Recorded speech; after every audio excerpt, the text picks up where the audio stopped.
pressure on Putin, and it means just the Western support of Ukraine. That's the main tool. The destiny of Ukraine and the end of the war in Europe just in the hands of Western leaders. There is panic in the Russian currency market. That's not propaganda. It's not a tale whipped up and spread around by Russia's enemies. It is the headline in the Russian media today. The ruble is tanking on the foreign exchange markets. Interest rates over 20%. Inflation around 8%. The economy is being buoyed up by energy sales, but that's projected to slow down sharply next year, and the numbers tell a remarkable tale. Russia's war on Ukraine is taking a painful toll. Now, this has a lot to do with economic sanctions. It's also a simple consequence of the war, the impact on the cost of labour and supplies in Russian stores. So as we head into a year in which more and more people are expecting Ukraine to be forced to the negotiating table, driven there by the presidency of Donald Trump, who wants to broker a deal, is there pressure on Vladimir Putin to find an exit from the war that he began? Let us now welcome to the programme Mikhail Kasyanov, the Prime Minister of Russia under Vladimir Putin from 2000 to 2004, and now leader of the People's Freedom Party and a vocal critic of Putin. He's live on the line from the capital of Latvia, Riga. Welcome to you, Mr. Kasyanov.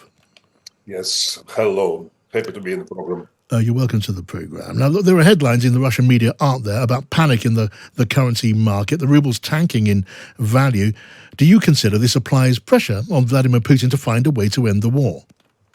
No, absolutely not. It is, of course, I wouldn't say a catastrophe. That is expected thing. And I think just the ruble will stabilize on that level. And in fact, just the export of oil continue to take place and foreign exchange inflow continue to come to Russia, despite of the recent sanctions on the banking sector, which created this problem what we have now. Yes. Because right now, just all the exporters supposed to pay their taxes, they're supposed to sell their hard currency to rubles.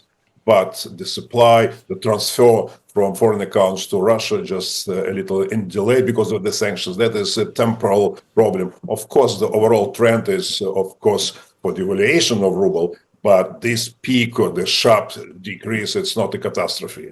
Not a catastrophe. I mean, the sanctions that you mentioned on the Gazprom bank, and of course the higher cost of labour and supplies as a result of the war in Ukraine, you do not consider that will weaken Putin's position?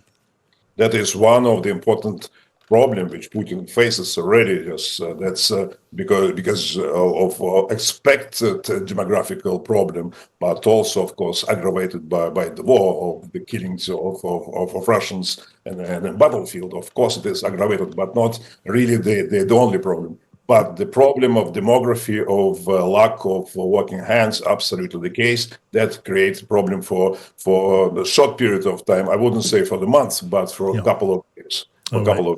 Now, what are your thoughts then on the stated desire of Donald Trump to bring Ukraine to the negotiating table with Russia when he takes over as president in January?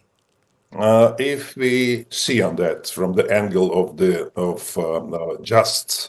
just deal, I would say, just satisfactory for Ukraine and for Europe and for the whole world, I don't think Donald Trump is capable to achieve any of those transactions as he wanted to. And in fact, because of the simple reason, Mr. Putin doesn't want to give up anything. He wants Ukraine to be destroyed, and his main demand would be in any case just to stop military support of Ukraine. He wanted to devastate Ukraine completely and to take the remaining Ukraine under his control. But I don't think that Trump would be capable of, I won't say would be willing to accept such a transaction. So to create Mr. Putin as a winner, it means just the guy who destroyed the all liberal order which existed under the after the World War. Well, so the position of Donald Trump's team, as I'm sure you know, is that if Vladimir Putin is not prepared to do business at the table, or then a new President Trump, a re-elected President Trump, would then arm Ukraine to the teeth and present a much greater threat to Russia. Unfortunately, I don't believe on the stage for that development. What I do believe, that's absolutely the case, that new U.S. administration, together with the other G7 members, could control the energy market, could reduce the oil price.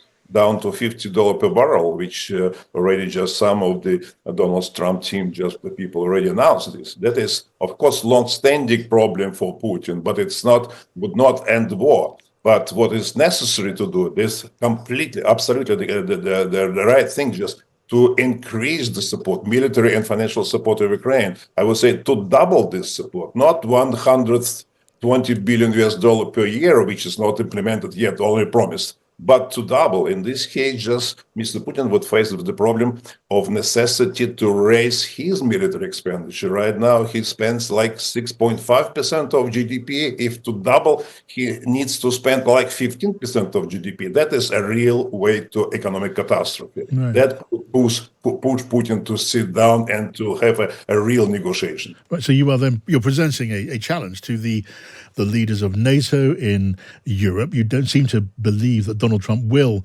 arm Ukraine to the extent that they could put serious pressure on Russia, but you expect and hope that other NATO leaders will do that. And you think that is possible? You think that could lead Vladimir Putin to think again? From my point of view, as of today, it is inevitable for European leaders to go this way, because all people of Donald Trump's team, they're saying about just an indirect pressure on Putin. They don't want to spend even that level what you are spending now. I'm not talking about just the doubling of increase, because they spending right now just the peanuts compared with the previous spending, like in the Iraqi war or Afghanistan or others. That's why just for us it's easy to end up this war together with other European countries. Only Poland, Baltic states like Latvia, Estonia, and Lithuania, they're spending 1% of GDP to support Ukraine, but others just spending much less. Just the United Kingdom on the third place after United States and Germany on spending and support of Ukraine, but others not. But if US step in just in a wide spending, that what could create a real pressure and press Putin to sit down and to negotiate a real deal. I mean, look, you know Vladimir Putin. You served with Vladimir Putin. Could he be made to think again on terms that he would find personally unacceptable? He's on a mission, a personal mission, isn't he? He should feel pressure and strengthening the pressure, but not just some kind of concessions, because any concession, as diplomatic concession, he takes as a weakness. That's why he will raising the stakes. That's what he already undertaking, just having a nuclear blackmailing. That's exactly the way he's playing. And I think just current U.S. administration and current German government, just they're subject of this blackmailing, and they're afraid of Mr. Putin. They don't understand that Mr. Putin is afraid of nuclear weapon more than them, because he understands what the reply would be, not nuclear in the reply, but military, ordinary, normal military reply, which destroyed the whole military infrastructure and Putin's administration just physically. Right. So knowing Vladimir Putin as you do, personally and politically, you are completely convinced that the threats of a Russian nuclear strike are entirely a bluff. Yes, I think so. That's entirely a bluff. That's correct, because just Mr. Putin making pragmatic decisions and application of nuclear weapon in the battlefield doesn't give him any success, not military success on the battlefield on a large scale, but it will be just absolutely the condemning of all the partners, including the main one for Putin, China, which already in advance announced that any future application of nuclear weapon they're condemning. It means Putin has no fruits for applying nuclear weapon. Right. So knowing again Vladimir Putin as you do and Russia as you do, I mean, you call on the leaders of the West, with or without the new American president, to put enough pressure on Putin to think again. Is there any chance on the Russian side, do you believe, of those oligarchs and the powerful of Russia turning against him? No, I don't think at the moment it is possible. Oligarchs, they are not players at all. And just people around Putin, all of them right now they're performing a role of assistance, something like this. No one of them that has a strength even to negotiate or some kind of have a dispute with Mr. Putin. And in fact, there is no just way, because just Putin rules. The main instrument of ruling the situation in Mr. Putin's hands is fear. So where would the pressure come from? Because Putin does not seem to care about Russian public opinion, does he? The pressure will come from abroad on this particular situation what we have now, Putin's war against Ukraine. How just to end this war? Pressure on Putin, and it means just the Western support of Ukraine. That's the main tool. The destiny of Ukraine and the end of the war in Europe just in the hands of Western leaders. All right. So look, setting out the kind of obstacles that would need to be overcome in the way that you have over the last few minutes. The need for European leaders to summon much more determination and do much more to support Ukraine without the kind of support that Ukraine wants from America. Can you say you're optimistic about the future for Ukraine and for the West in this coming year?